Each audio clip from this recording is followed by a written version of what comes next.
Tehran का क्या हाल किया गया है, इस्फहान का क्या हाल किया गया है, फोर्डो का क्या हाल किया गया है। और ये देखिए अगली खबर की तेहरान पर इजरायली वायुसेना की अब तक की सबसे बड़ी स्ट्राइक है। 60 फाइटर जेट्स, शहर के कई इलाकों में भीषण आग, लगातार धमाकों से दहशत, रिहायशी इलाकों के पास तक धमाकों की गूंज, लोग घर छोड़कर भागे। तेहरान में सेंट्रीफ्यूज प्रोडक्शन साइट पर भी हमला। साइट पर यूरेनियम को एनरिच करने, शुद्ध करने का काम होता था, यूरेनियम को प्रोसेस करने का काम होता था। तेहरान में भी ये काम चल रहा था, आप जानते हैं, इस्फहान में, फोर्डो में ये काम चल रहा था, नतांज में ये काम चल रहा था, लेकिन तेहरान में भी ये काम किया जा रहा था और उन तमाम जगहों को निशाना बनाया जा रहा है। और अभी तक ये 60 फाइटर जेट्स के साथ, और जब ये कह रहा है अमेरिका और इजराइल ने ये बात पहले ही कही थी कि अब ईरान के आसमान पर हमारा नियंत्रण है, तो ये बात दिखाई भी दे रही है। 60 फाइटर जेट्स के साथ हमले किए गए, अलग अलग जगहों से आई ये तस्वीरें देखिए, आग बरस रही है ईरान के आसमान से।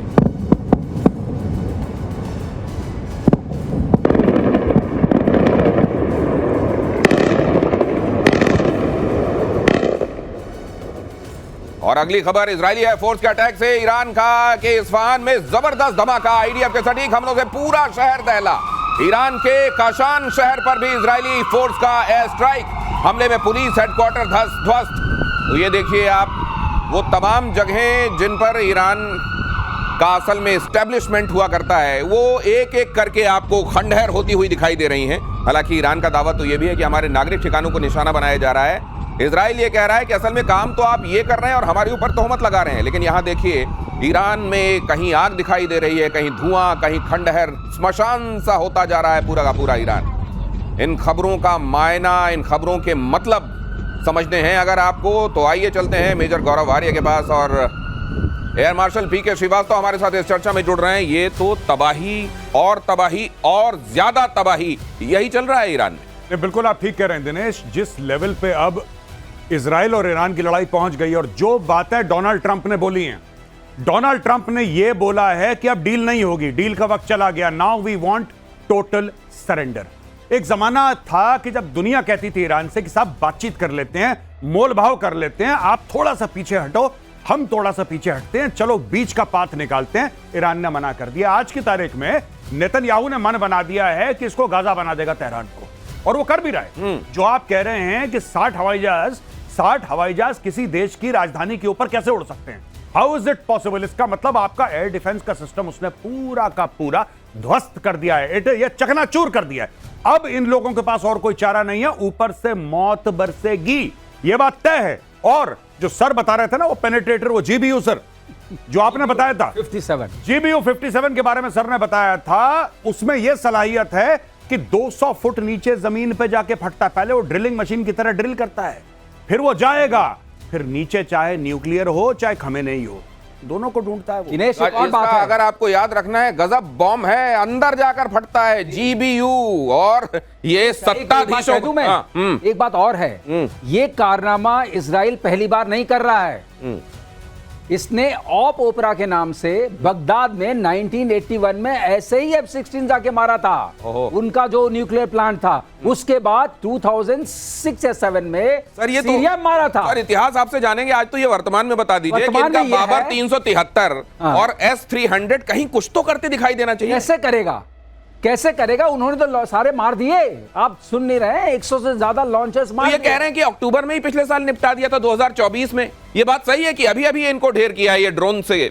कुछ तब ढेर किए थे, कुछ नीचे तो सेना है, नीचे जो उनकी जो मसाद की यूनिट्स भी चल रही है साथ साथ। तो मतलब इनके आसमान में अभी ये चाहें तो ये परिंदे को भी नहीं मार सकते। मैंने आपको बताया उसका वर्चस्व ये है कि आप रिफ्यूलिंग कर रहे हैं। ये तो मतलब ये तो कंपनी बाग में टहलने जैसा हो गया कि आराम से गए और टहलते हुए आप चाय पी रहे हैं। ये वो वाली बात है। अगर एयर टू एयर मतलब एयर में अगर रिफ्यूलिंग हो रही है, तो आप ये समझ लीजिए कि कितने निश्चिंत हैं वो फाइटर जेट से ऊपर रिफ्यूल कर रहे हैं। ईरान के पश्चिमी बॉर्डर से फौज पीछे हटी। अगली खबर देखिए, इजराइल के लगातार हमलों से डरी ईरानी फौज, पश्चिमी बॉर्डर छोड़कर मध्य ईरान की तरफ भागी फौज। लेकिन इस्फहान तक भी अगर हमले हो रहे हैं तो फिर ये कहां तक भागेंगे? मुझको लगता है अगर वहां तक इजराइल की पहुंच है तो वो इतना भाग के भी कहां जाओगे? देखिए, जहां भागने का उनका मन था, जिस देश ने इनको वादा करा था कि 80 भी मुसलमान थे, तो मुसलमान उसने अपना बॉर्डर बंद कर दिया भाई। हाँ, बॉर्डर बंद कर दिया उसने बॉर्डर बंद कर दिया। और वो कह रहा है कि जबानी तुम्हें कुछ भी चाहिए, अगर तुम्हें ट्विटर पे, इंस्टाग्राम पे, फेसबुक पे कोई भी मदद चाहिए तो तुम बताओ। इंस्टाग्राम पे जो मदद चाहिए हम तुम्हारे साथ हैं, लेकिन जमीनी मदद हम तुम्हारी नहीं कर पाएंगे। इन लोगों ने अपना बॉर्डर कर दिया है बंद, सील पैक हो गया है ईरान और पाकिस्तान का बॉर्डर। अब बेचारे भाग के जाएंगे, कहां जाएंगे? ये मिडिल ईस्ट का नक्शा थोड़ा समझने की कोशिश करते हैं, खासतौर से ईरान। अब ये ईरान यहां दिखाई दे रहा है, ये इराक यहां दिखाई दे रहा है, और यहां पर ये इजराइल दिखाई दे रहा है, ये सीरिया के बाद। बिल्कुल। ये ऊपर टर्की है इस तरफ, ये ईरान में यहां पे जो हमले हो रहे हैं, मतलब ये क्या अब इस तरफ भाग रहे हैं, और यहां पाकिस्तान से ये तवक्को है कि गेट खोल दो। ये देखिए, ये जो इलाका है, इस इलाके को कहते हैं सिस्तान बलोचिस्तान। अच्छा, ये सिस्तान बलोचिस्तान है, ये पाकिस्तान वाला बलोचिस्तान है, ठीक है। तो पाकिस्तान में है, और इधर भी अफगानिस्तान में। ये पूरा यहां पे जहां पे ये है पूरा, ये पूरा इलाका भाइयों ने ब्लॉक कर दिया कि तुम इधर मत आना, तुम इधर आना मत, इधर कोई जाएगा नहीं क्योंकि अफगानिस्तान है। ठीक है। यहां पे सुन्नी मेजोरिटी है, हाँ। शियाओं के साथ क्या करेंगे आप भली भांति परिचित हैं। यहां पे इराक है, हाँ। इराक का वैसे ही बेड़ा गर्क हो रखा है, राइट। बहुत मुश्किल है। एक उनको उम्मीद थी पाकिस्तान से, पाकिस्तान ने इन्होंने पीठ पे खंजर उतारा। लेकिन वो पाकिस्तान वाले कह रहे हैं कि भाई साहब, अगर यहां हमने कर दिया, हमको अपना पूरा फौज का ज्यादातर हिस्सा यहां डिप्लॉय करना पड़ेगा।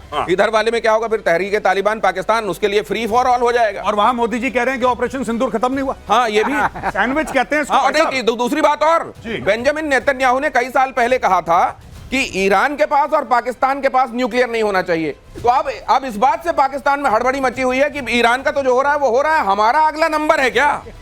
अब ये देखिए, जज्बे वाली कौम है।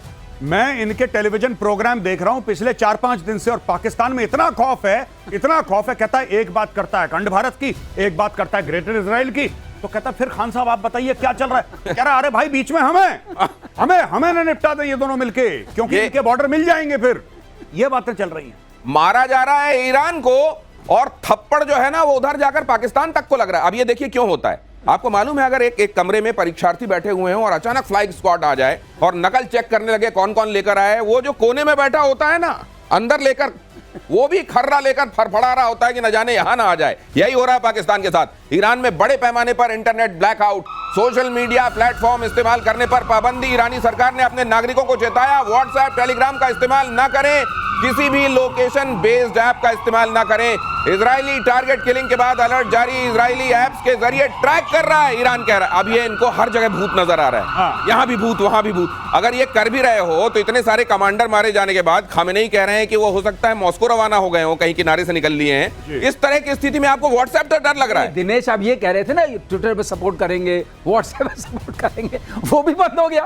सपोर्ट कैसे रिसीव करेंगे? पाकिस्तानी व्हाट्सएप भी नहीं भेज पाएंगे कि हम आपके साथ खड़े हैं, आप चिंता मत करिए, आप बिल्कुल फिक्र ना करें, पाकिस्तान एटमी मुल्क पाकिस्तान आपके साथ। कह रहा व्हाट्सएप। बेसिकली क्या है, मैं आपको बता दूं कि इन लोगों ने 2-3 गलतियां करी। सबसे पहले सीनियर कमांडर्स को एक लोकेशन छोड़िए, इनको एक गाड़ी में भी ट्रैवल नहीं करना चाहिए। ये भाई 5-5, 6-6 बिल्कुल जैसे अंगूर का गुच्छा होता है, अंगूर के गुच्छे की तरह ये लोग लटक रहे थे एक कमरे में। अब अंगूर का गुच्छा आप दिनेश भाई देखोगे, आपके मुंह में पानी आएगा। बिल्कुल। इजराइल के मुंह में पानी आ गया।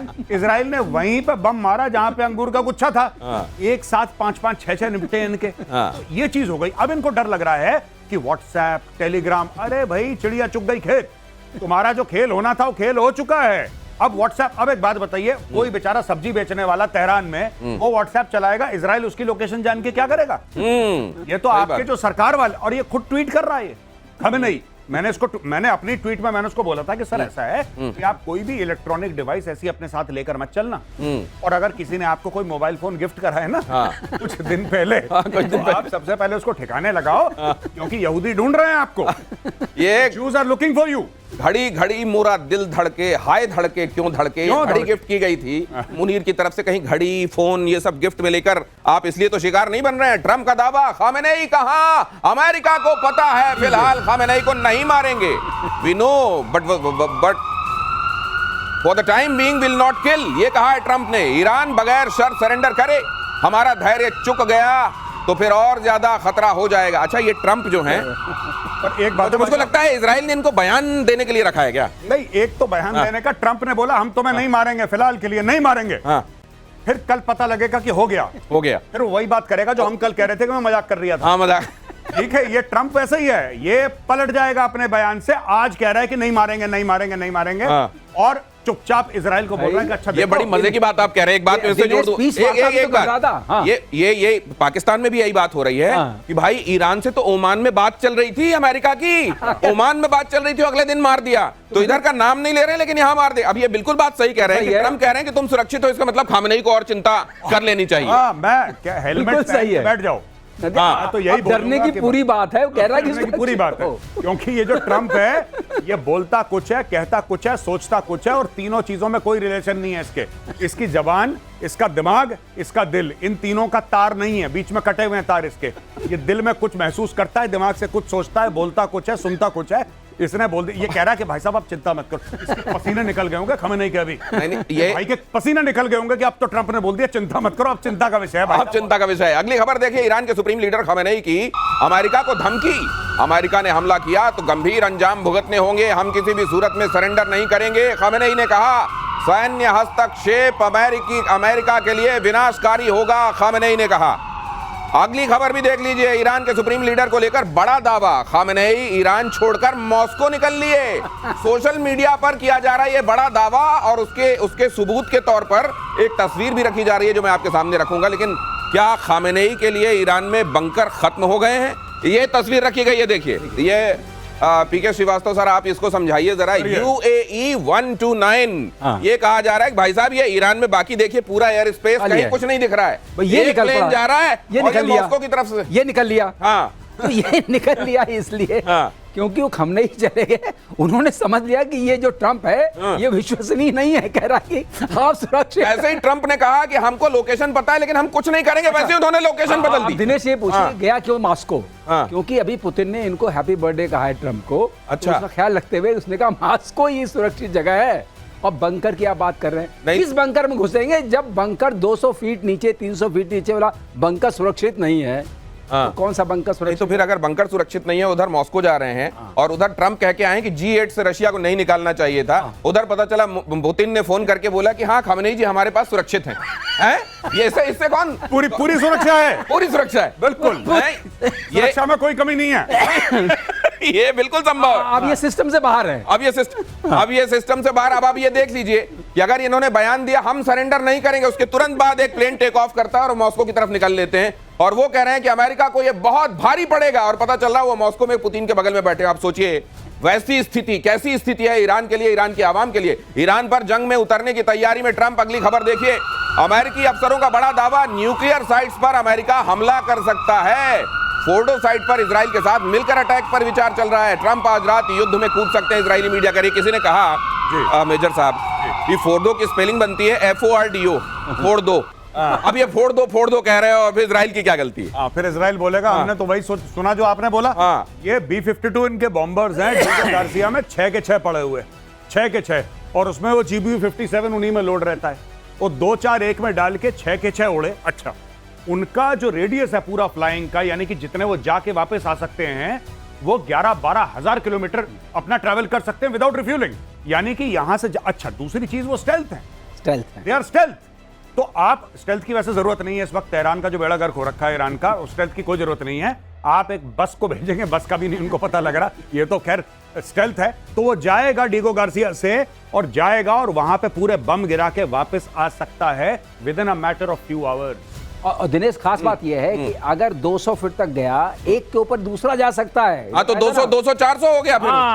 तो 400। तो ये बचने वाली जगह नहीं है, इसमें कोई शक नहीं है कि ये पता चल गया है ये जहाज उसी लिए है। हर चीज का एक इंडिकेशन होता है ना। तो बंकर भी सुरक्षित नहीं है, और फोड़ दो हाई है। इसीलिए क्या खामेनेई साहब मॉस्को चले गए? अगर ये बात सच है तो हम इसकी जवाबदारी नहीं ले रहे हैं, ये दावा किया जा रहा है। इजराइल ने अमेरिका से मांगा बंकर बस्टर बम। ये लीजिए, कुछ दिनों में ये मांग और लेता है कि उनको पता चल जाए ये बंकर बस्टर बॉम्ब मांगा जो ऑलरेडी पहुंच चुका है। हाँ, जो पहले ही इनके पास हो सकता है कि अच्छा भाई फिर से दे दो, क्योंकि ये मांगना, ये खबर बनना, ये लोगों तक पहुंचना, इसका भी महत्व है। ईरान के परमाणु सेंटर को नेस्त नाबूद करने का प्लान, GBU-57A/B, यही बता रहे थे। अभी देखिए, सबसे बड़ा नॉन एटॉमिक बॉम्ब पहले गड्ढा खोदता है और अंदर जाके फूटता है और 90-90 100 फीट गड्ढा खोद देता है एक बार में। क्या सरलीकरण है। क्या सरलीकरण है। अमेरिका ने अभी तक इस बॉम्ब को इजराइल को देने को लेकर कोई फैसला नहीं किया।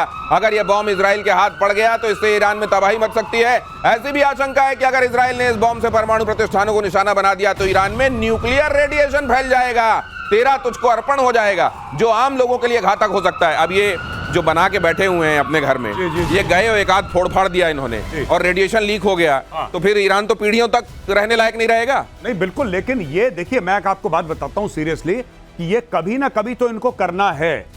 इसमें 100% कुछ नहीं होता दिनेश भाई, इसमें 100% कुछ भी नहीं है कि आप ऐसा करेंगे तो यही होगा। रेडिएशन लीक होगा। अगर वहां पे इतने सालों से न्यूक्लियर का काम चलता चला आ रहा है और आप ये GBU 57 मारेंगे उसके अंदर, तो कुछ ना कुछ तो फैलावा होगा, रायता तो फैलेगा। अब रायते को कंट्रोल करना है, आपको कंटेन करना है रायते को। अब वो बोरॉन से करो या जिससे करो, जो करो। नहीं, उसमें एक छोटी सी बात है। अगर ऐसा मारा हुआ जो रायता फैलेगा तो वो उतना नहीं होगा, क्योंकि इसमें 3 तरह की रेज निकलती हैं। थोड़ा सीरियस मामला alpha beta gamma. Alpha beta gamma, ठीक है। तो अल्फा वाली तो ज्यादा कुछ तंग नहीं करती है, बीटा वाली स्किन के नीचे जाती है, बर्न करती है। जो गामा है सबसे खतरनाक है। तो गामा जब फ्यूजन या फिशन होगा अंदर वाला तब होता है। तो गामा का रेडिएशन इतना नहीं होगा। तो ये आईए को ये पता है कि रेडिएशन होगा।